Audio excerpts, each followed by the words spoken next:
Hi అండి, అందరికీ నమస్కారం. Welcome back to my channel. ఈ వీడియోలో ప్రభుత్వ ఉద్యోగులకు మరియు పెన్షనర్లకు బిగ్ న్యూస్ అండి. కొత్త పీఆర్సీ కమిషన్ ఏర్పాటు పూర్తి వివరాలతో వీడియో తెలుసుకుందాం. వీడియోని ఎక్కడైనా స్కిప్ చేయకుండా ఎండ్ వరకు చూడనప్పుడు ఇన్ఫర్మేషన్ పూర్తిగా అర్థమవుతుంది. వీడియో చూస్తున్న ప్రతి ఒక్కరు వీడియోకి ఒక లైక్ చేయండి, అలాగే వీడియోని షేర్ చేయండి. కొత్తగా మన ఛానల్ చూస్తున్న వాళ్ళు సబ్స్క్రైబ్ చేసుకున్నట్లయితే దయచేసి మన ఛానల్ని సబ్స్క్రైబ్ చేసుకోండి. దీని ద్వారా లేటెస్ట్ వీడియోస్ అన్ని మీ వరకు రీచ్ అవుతాయి.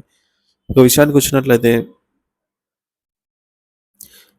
కార్మిక సంఘాలు ఒకటైన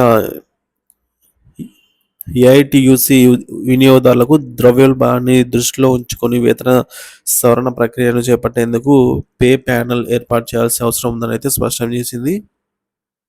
ముఖ్యంగా కేంద్ర ప్రభుత్వ ఉద్యోగులకు జీతాలు అలాగే భత్యాల సవరణ కోసం 8వ వేతన సంఘాన్ని వెంటనే ఏర్పాటు చేయాలని all India trade union Congress అయితే కోరింది. ప్రధాని నరేంద్ర మోడీ గారికి విజ్ఞప్తి చేసింది. ఏఐటియు ప్రధానిని కోరుతూ నిత్యావసర వస్తువుల ధరలు అదుపు లేకుండా పెరిగిపోతున్నాయి. సో నేటి జీవన ప్రమాణాలను అయితే అవసరాన్ని పరిగణలోకి తీసుకుని తక్షణమే 8వ కేంద్ర వేతన సంఘాన్ని ఏర్పాటు చేయాలని అంటూ ఆగస్టు 24వ తేదీన విడుదల చేసిన ఒక ప్రకటనలో కోరింది. ముఖ్యంగా పే కమిషన్ను 10 సంవత్సరాలకు ఒకసారి ఏర్పడతాయని అందరికీ తెలిసిందే. 7వ వేతన సంఘం ఉన్న మునుపటి పే ప్యానెల్ ఫిబ్రవరి 2014లో అయితే ఏర్పాటైంది.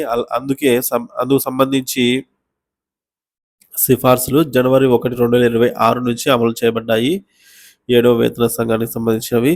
సో దీనికి తోడు ఈ వారం ప్రారంభమయ్యే రైల్వే ఉద్యోగులు పెన్షన్ల గుర్తించి union national federation all India railway women కూడా 8వ పే కమిషన్ ఏర్పాటు చేయాలని అయితే డిమాండ్ చేసింది.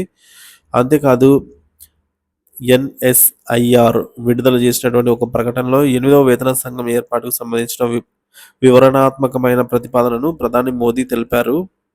ప్రభుత్వ ఉద్యోగులకు ప్రాథమిక వేతనాలను దాదాపుగా 8.5 సంవత్సరాల క్రితం అయితే సవరించారంటూ తెలిపింది.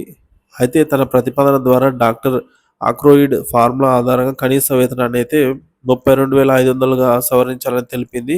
అయితే ఈ విషయంపై నరేంద్ర మోదీ ప్రభుత్వ ఆర్థిక మంత్రిత్వ శాఖ గత నెలలో లోక్సభ, రాజ్యసభల ముందు లిఖితపూర్వకంగా సమాధానాలతో అయితే స్పష్టం చేసింది.